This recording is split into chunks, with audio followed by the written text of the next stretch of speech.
What happens when a team loses 6 key players to injury, watches their star guard get rushed to the hospital mid-game, and still pushes the 2-time defending champions to the absolute brink? The 2025 Indiana Fever just showed us, and Stephanie White's emotional post-game message revealed something that goes way deeper than basketball.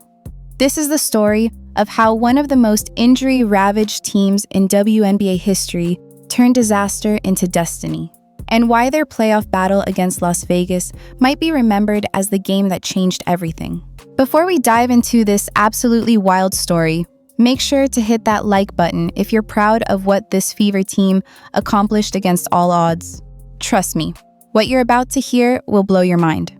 The 2025 season started with so much promise for Indiana. Caitlin Clark was coming off an incredible rookie campaign. Sophie Cunningham had established herself as a fan favorite with her fearless play, and the roster looked deeper than ever. But by mid-July, everything fell apart. Clark went down with a right groin injury that sidelined her for multiple games. Then Sydney Colson tore her ACL. Aari McDonald injured her foot. Sophie Cunningham damaged her MCL in a collision that had fans holding their breath. Chloe Bibby's knee gave out during practice. Damaris Dantas missed crucial time with a concussion that had lingering effects. Suddenly, a team built for a championship run was operating with hardship contracts and players who'd been sitting on their couches just days before suiting up for playoff basketball. But here's where it gets crazy. Instead of folding like everyone expected, something extraordinary happened in that locker room. Stephanie White, the coach who'd returned to Indiana with championship aspirations, refused to let her team accept defeat. Her message was simple but powerful.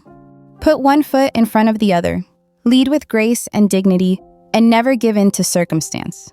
Those weren't just empty words. They became the foundation of one of the most inspiring runs in professional sports.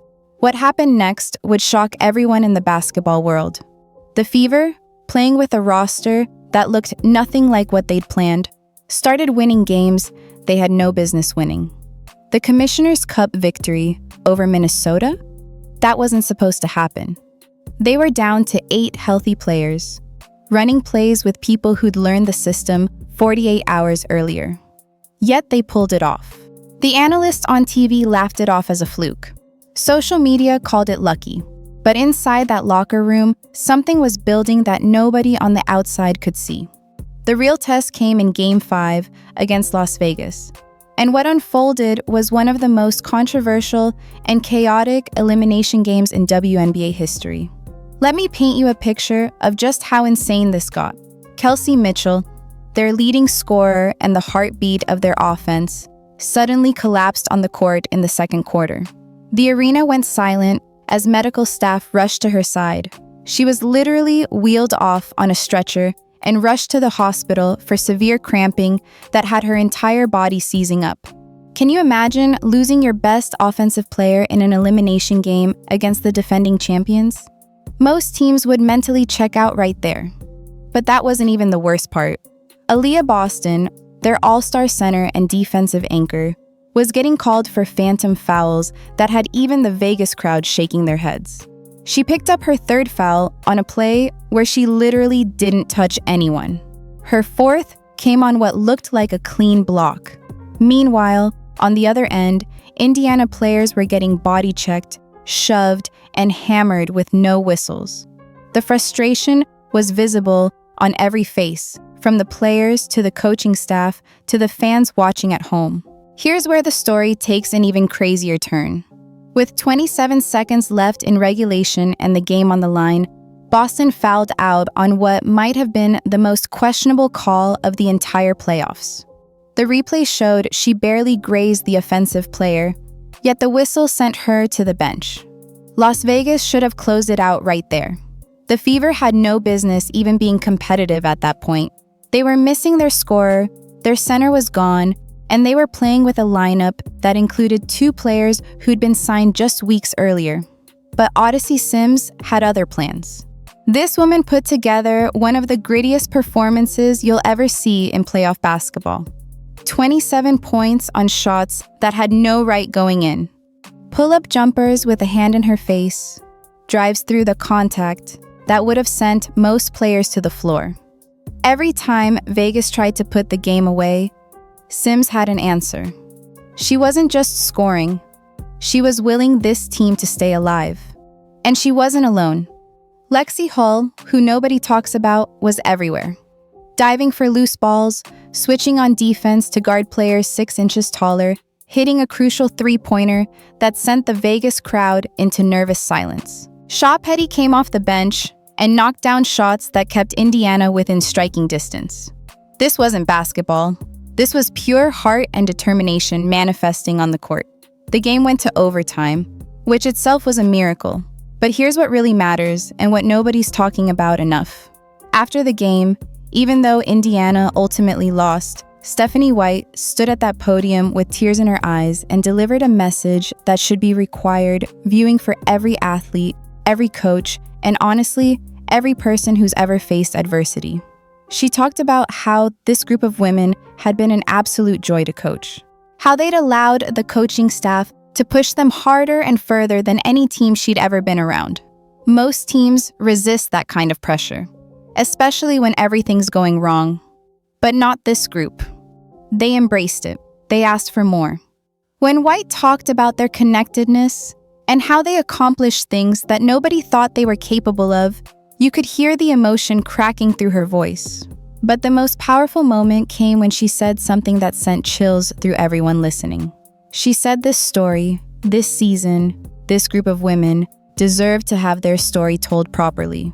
That what they'd accomplished together was special, in a way that transcends wins and losses. She used the word gratitude over and over, not disappointment, not frustration, but gratitude for getting to be part of something this rare. Think about what that means for a second.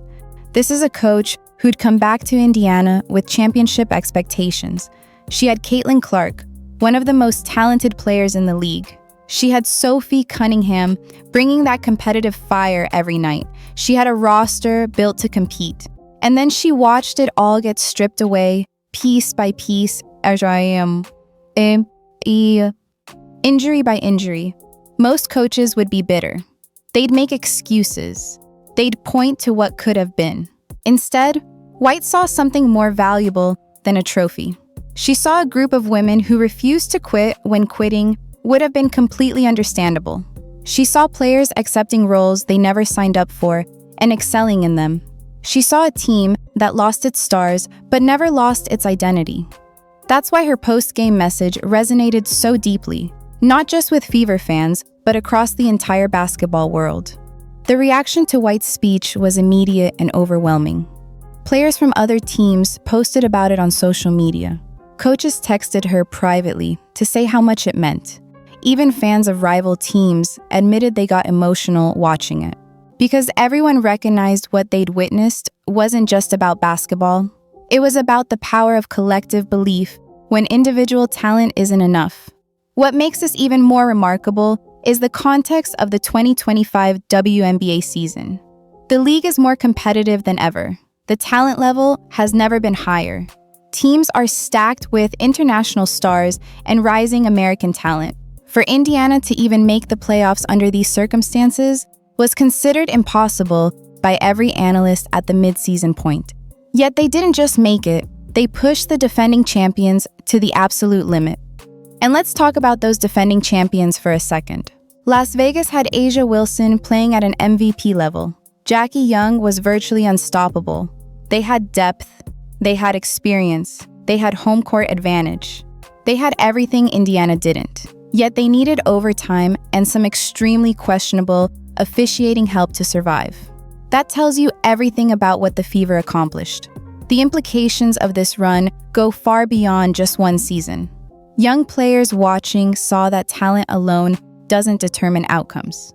Coaches at every level took notes on how White kept her team together when everything fell apart.